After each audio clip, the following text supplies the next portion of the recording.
Hello and welcome to this special classics podcast from Blackwell Online.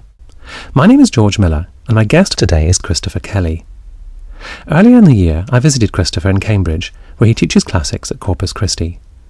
I've held back my interview with him till now because his book Attila the Hun, Barbarian Terror and the Fall of the Roman Empire has only just been published in paperback.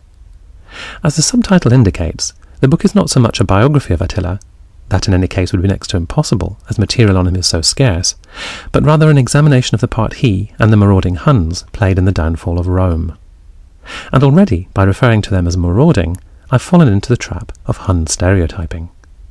While they did do more than their fair share of rampaging, as you'll hear, Attila impressed at least one Roman commentator with his civilization and even his command of Latin. So, as Christopher's book makes clear, the story of Attila and the Huns is both more complicated and more interesting than the conventional stereotypes suggest. I began my conversation with him by asking him about the Battle of Adrianople, which took place in modern-day Turkey in AD 378.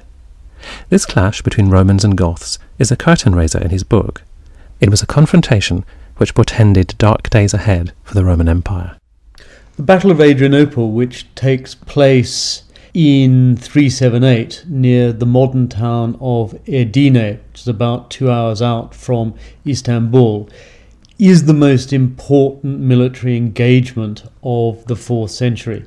It's an engagement between Roman legions and several tens of thousands of Goths who 2 years before had crossed the Rhine fleeing from Hun penetration around the Black Sea region. It's the most cataclysmic and thorough defeat suffered by the Roman army since the Battle of Cannae, when they were famously defeated by the Carthaginian general Hannibal. So either side of empire in 5 centuries, this is the largest military disaster suffered by the Roman Empire. And it exposes in brutal form the weaknesses that the empire will face over the next 60 to 70 years. So it exposes the problems with groups on the frontier, Goths and Huns, ever pressing for land or booty from the frontier provinces of the empire. It exposes the strategic problems that the empire faces, not only protecting its northern frontiers against Goths and Huns, but its eastern frontier against an increasingly powerful Persian empire. It shows an empire at full military stretch. In a sense, there aren't enough military resources to guard all the frontiers of the empire in the 4th century. And it shows something of the disintegration of the empire, particularly the split into the eastern half with its capital at Constantinople, and the west no longer ruled from Rome but from Ravenna. And it's the curtain raiser to the fall of the west as the empire splits. The west, the much weaker half, begins more rapidly to fragment, and the east survives. But the east survives, as I argue, at the cost of the fall of the west.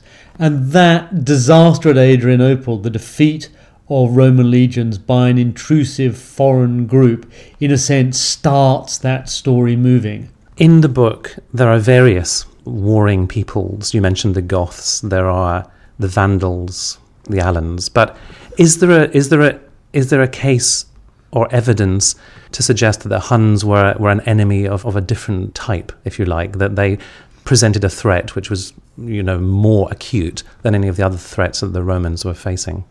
It's difficult to argue that the Huns were more militarily effective than the other groups. In fact, the Huns' record in straight-on battles with the Roman Empire is not as impressive as the other groups. On the other hand, the Huns clearly do not seek land within the Roman Empire. They are not interested in settling within the Roman borders.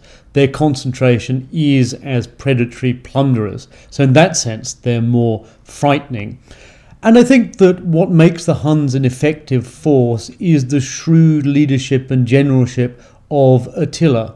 Attila is acute and subtle in playing the risks. He knows when to attack, and perhaps, which is the most important for any general, he knows when to withdraw. And this repeated raiding, punching into Roman territory, and then vanishing distinguishes the Huns from the other groups who are interested in migrating and ultimately settling within the Roman Empire. And it also makes, I think, the Huns a more difficult enemy ever to pin down or to defeat. When the going gets tough, the Huns very swiftly retreat. So in some senses, they never achieve the military victory of the Goths at Adrianople. On the other hand, they're a much more effective force for plundering and raiding, for sacking cities and seizing prisoners than the other groups that the Romans face. How easy is it to train your lens on Attila himself as a man? Fortunately, for understanding Attila as a man, we have one very precious source, and that is the account by Priscus of Panium, sent as an ambassador to Attila the Hun in the late 440s. And Priscus's account of his eyewitness face-to-face meeting with Attila is preserved. Without that account, which survives in a series of rather battered fragments in 9th and 10th century manuscripts, without that account, we would only have second-hand versions of Attila. We can stand with Priscus and look Attila in the eye and get some very detailed sense of his diplomatic subtlety, of his ability to play Roman politics, of his understanding of the Roman Empire and how its power works. Without Priscus, we would not be able to see Attila with any clarity. There's also, in his writing, as I took it from your book, this theme of perhaps the Roman Empire in itself being flawed, and in some way Attila being there to sort of show up or exploit, or even from a theological point of view, to act as the scourge of God. Can you say something about how those themes sort of relate?